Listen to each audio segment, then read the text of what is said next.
भारत को एक विकसित राष्ट्र के रूप में स्थापित करने से दुनिया की कोई ताकत रोक भी नहीं सकती है, कोई नहीं रोक सकती है। 75 वर्षों की इस यात्रा को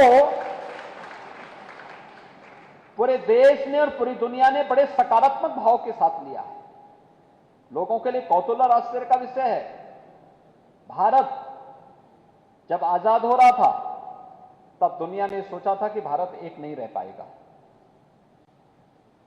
भारत आजादी का जश्न मना रहा था, तब भी लोगों ने कहा कि भारत इस यात्रा को बहुत लंबी दूरी तक लेके नहीं चल पाएगा। 75 वर्ष हो गए, देश के अंदर बोली भाषा अलग अलग, खान पान अलग अलग, रहन सहन अलग अलग, सब कुछ अलग अलग, लेकिन कश्मीर से कन्याकुमारी तक और अरुणाचल से लेकर के द्वारिकापुरी तक अगर भारत के अंदर राष्ट्रीयता का भाव देखना है तो एक भाव और एक भंगिमा पूरे देश के अंदर पूरी दिखती है, तो यही भारत है। और यही भारत, इसी भारत के लिए देश के आजादी के उन स्वतंत्रता संग्राम सेनानियों ने जिन्होंने अपनी आहुति दी, इसीलिए उन्होंने दी कि एक भारत और श्रेष्ठ भारत के निर्माण में हम सबको योगदान देना है और वह भाव आज हम सबको जगाना होगा। आज की सबसे बड़ी आवश्यकता है और मुझे लगता है कि इसकी शुरुआत हमें अपने स्तर पर स्वयं करनी पड़ेगी।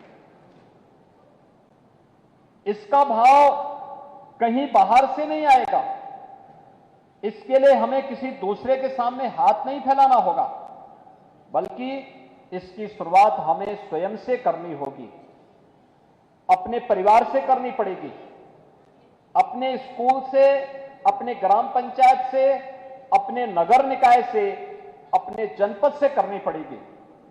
भारत को अगर विकसित भारत बनाना है तो इसके लिए हमें आत्मनिर्भरता के लक्ष्य को प्राप्त करने की दिशा में प्रयास करना होगा। और इसीलिए आपने देखा होगा जब एक सभी कार्यक्रम चल रहे थे, हम लोगों ने उस समय एक बात कही थी, सभी स्कूल कॉलेजेस से कही थी कि हम लोग केवल इस कार्यक्रम को एक औपचारिक कार्यक्रम के रूप में न लें, हमारा दायित्व भी है।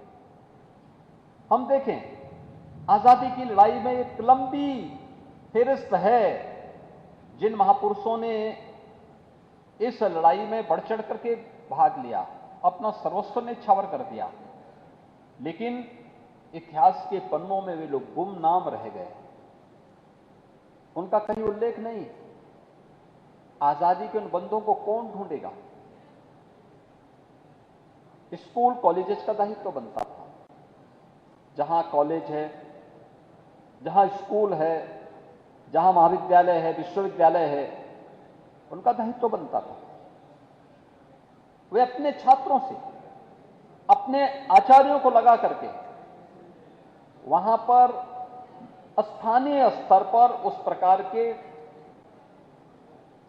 रिकॉर्ड को टटोले, जो ढूंढें, लोक गाथाओं को देखें, लोक कथाएं, लोक गाथाएं, लोक मान्यताएं, वहां के खंडर, वहां के उस समय की बहुत सारी ऐसी स्मृतियां मिलेंगी जो हमें आजादी की लड़ाई की ओर हम सबका ध्यान आकर्षित कर देता है, हमें बता देता है ये खंडर क्यों है।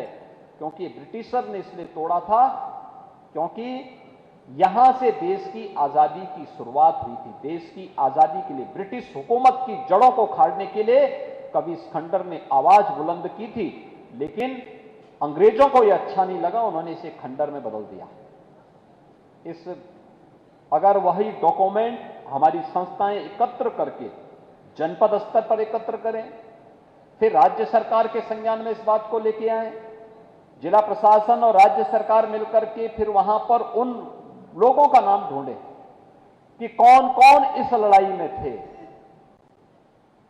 बहुत सारे लोगों के नाम आ सकते हैं जो आज भी गुमनाम हैं। उन नामों को सामने लेके आना, वर्तमान पीढ़ी के सामने उस आदर्श को सामने रखना याद रखना, इतिहास को विस्मृत करके हम उज्जवल भविष्य की कल्पना भी नहीं कर सकते। इतिहास की गौरवशाली क्षणें हमें आगे बढ़ने के लिए प्रेरित करती है। विकास केवल बोल देने से नहीं होने वाला है, हर एक की अपनी भूमिका होगी और उन सभी भूमिकाओं को एक साथ जोड़ करके जब हम कार्य करेंगे उसमें इतिहास भी होगा, सामाजिक अध्ययन भी होगा, आधुनिक तकनीक भी होगी, ज्ञान और विज्ञान का बेहतर समन्वय भी होगा।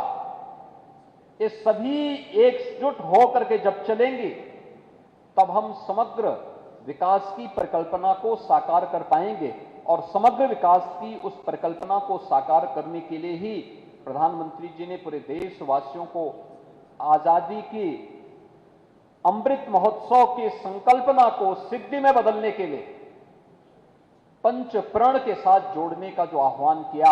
ये पंच प्रण किसी व्यक्ति, किसी जाति, किसी मत, किसी मजहब के लिए नहीं, बल्कि पूरे देश के 135 करोड़ नागरिकों के लिए एक मंत्र बनकर के कार्य करने का है कि अभी हमने आजादी का अमृत महोत्सव मनाया है। आजादी का शताब्दी महोत्सव जो हम मनाएंगे तो 25 वर्षों के इस अमृत काल के एक समय सीमा हम सबको तय करनी होगी। स्कूल कॉलेजेस भी तय कर सकते हैं। सौभाग्य से हर शिक्षण संस्थान के लिए देश के अंदर आज राष्ट्रीय शिक्षा नीति घोषित हुई है। राष्ट्रीय शिक्षा नीति के संकल्पों के साथ जुड़ते हुए हम अपनी शिक्षण संस्थान को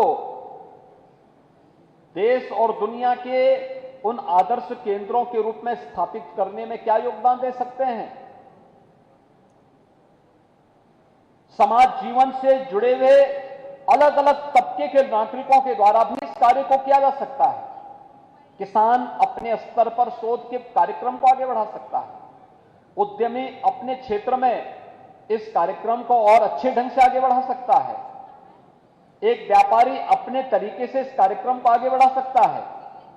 एक शिक्षक अपने तरीके से इस कार्यक्रम को आगे बढ़ाने में योगदान दे सकता है।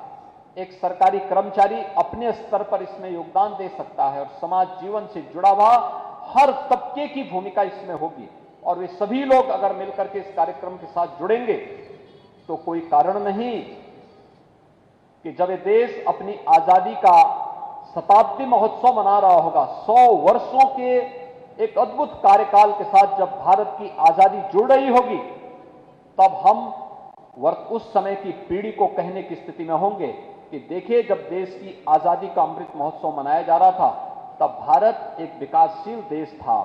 आज आप देख रहे हैं न्यूज़ 18